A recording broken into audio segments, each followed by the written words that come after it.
Assalamu alaikum. Today we will proceed with class 3 chapter 1, and in this topic we will discuss about the 10 main principles of economics. That is topic number 4 in your book, and I am Reneza. So the 10 principles of economics, who introduced the idea?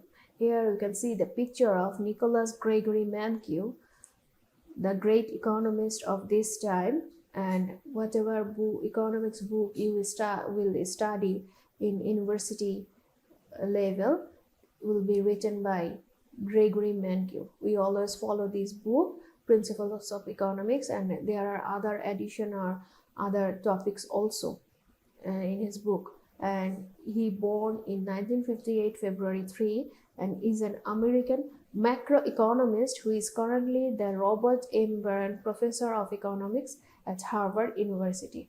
Robert M. Barron Professor means a highly honored designation.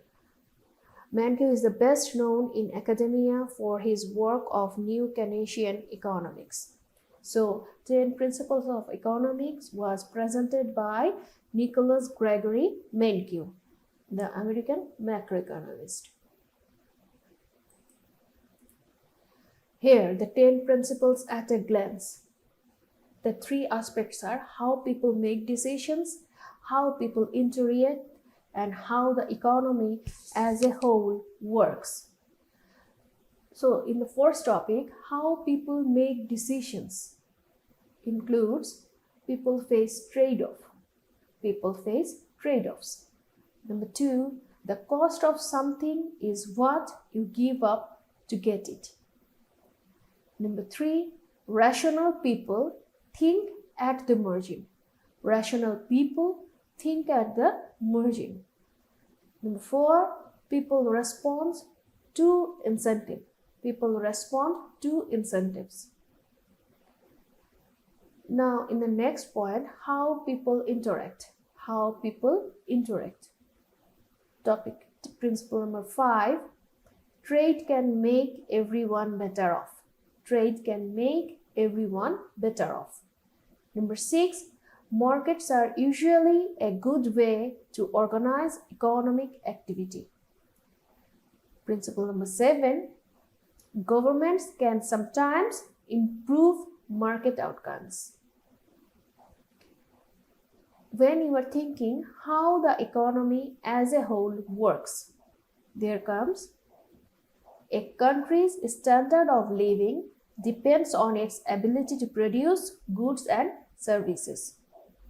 The standard of living depends on its ability to produce goods and services. Prices rise when the government prints too much money. Government has the power to print money. Prices rise when the government prints too much money. Society faces a short-run trade-off between inflation and unemployment. Society faces a short-run trade-off between inflation and unemployment. So let's proceed with the discussion of these principles.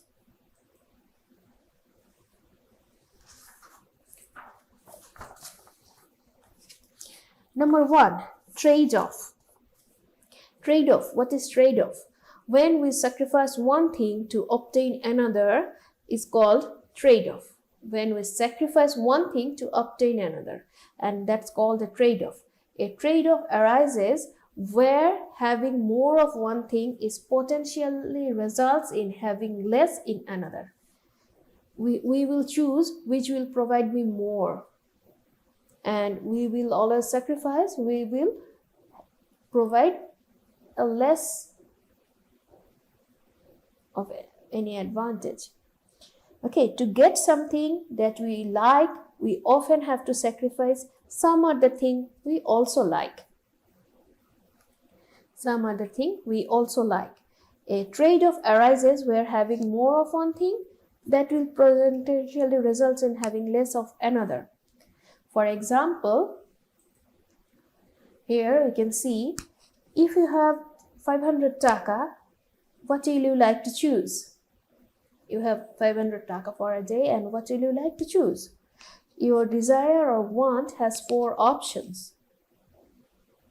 Have drinks with friends, go to a movie or a long drive, or buy some plants for home decor. So, spending or sacrificing one desire for getting a better one is the thing you are facing a trade-off. Oh, you can save the money for later or future also to buy a thing you wish for. Suppose you can save the money to go for a restaurant or buy a guitar, buy a bicycle, or go for a vacation. It's your choice. Every decision will involve trade-off. Now or later or today. It's your decision.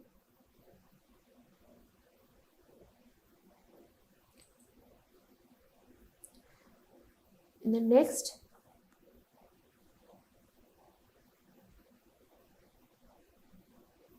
thing, opportunity cost. The cost of choosing one over the next best alternative. Choosing one over the next best alternative. A simple view of trade-off with a calculation. In trade-off, there is no specific calculation, but in opportunity cost, there is a view of calculation.